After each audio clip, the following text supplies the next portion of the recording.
Matapos maghain ng apela si House Speaker Martin Romualdez na dapat muling pag-aralan ng Korte Suprema ang naging desisyon nito kaugnay ng paghahain ng impeachment complaint laban kay Vice President Sara Duterte, ay muling nilinaw ng dating Chief Presidential Legal Counsel ang kahalagahan ng papel ng kataas-taasang hukuman tungkol sa proseso ng paghahain ng isang impeachment complaint. Alamin ang buong detalye sa balitang ihatid ni Carlo de la Peña.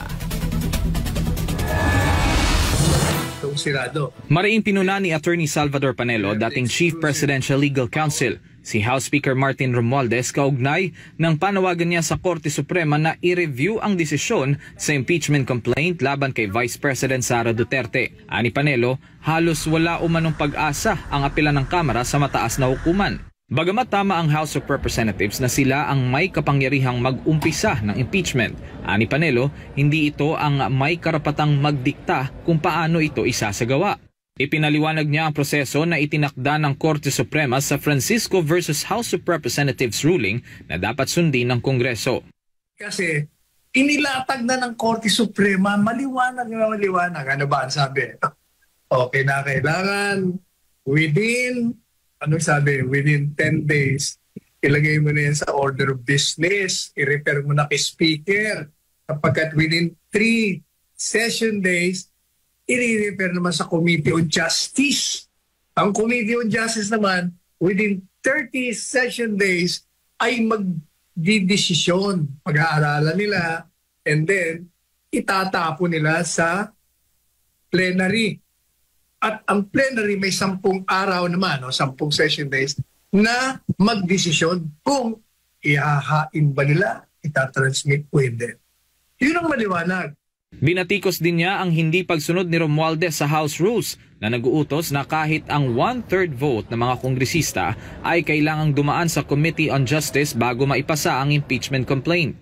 Kaya yung sinasabi nila na ito daw Korte Suprema nagdadagdag ng additional requirements on due process. Mali po kayo doon. Dati nang nakalagay yon kahit sa Francisco ruling. Ini-expound lamang kasi nakalagay sa konstitusyon. O eto na nga, sinabi niya yung mga periods, pati sa 1/3.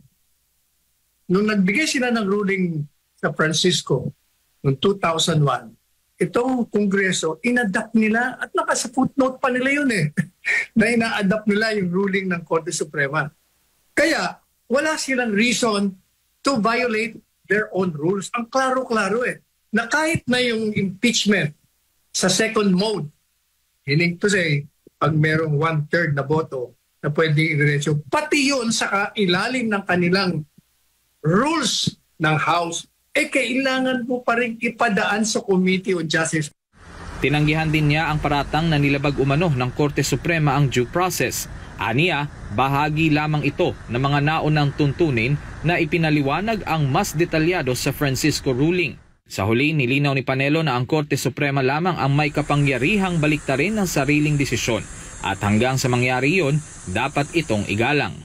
Yun lamang ang pagkakataon. That's the only exception to the rule that Supreme Court will not reverse itself when it gives a ruling hanggat hindi nila binabaliktad yan ng kanilang sila mismo, final na yan. Sa kabila ng patuloy na pagtatalo, malinaw na nananatili ang hamon sa pagitan ng lehislatura at hudikatura hinggil sa usapin ng impeachment, isang isyong patuloy na sinusubaybayan ng publiko.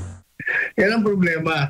Ang gagaling ng mga abogado, ang gagaling ng mga justices, pero pagdating na sa isang opinyong legal, kaugnay sa isang constitutional issue, sila po ay nai-influensya, nadadamitan ng kanilang bias, prejudice. Kasi nga ayaw nila, si Inday Sara, kontra sila. O kaya iba ang kanilang opinyong legal kahit na mali. Matatanda ang naghain ng apela nitong Lunes ang Kamara de Representantes para baliktarin ng Korte Suprema ang nauna nitong desisyon na unconstitutional ang impeachment complaint laban kay Vice President Sara Duterte.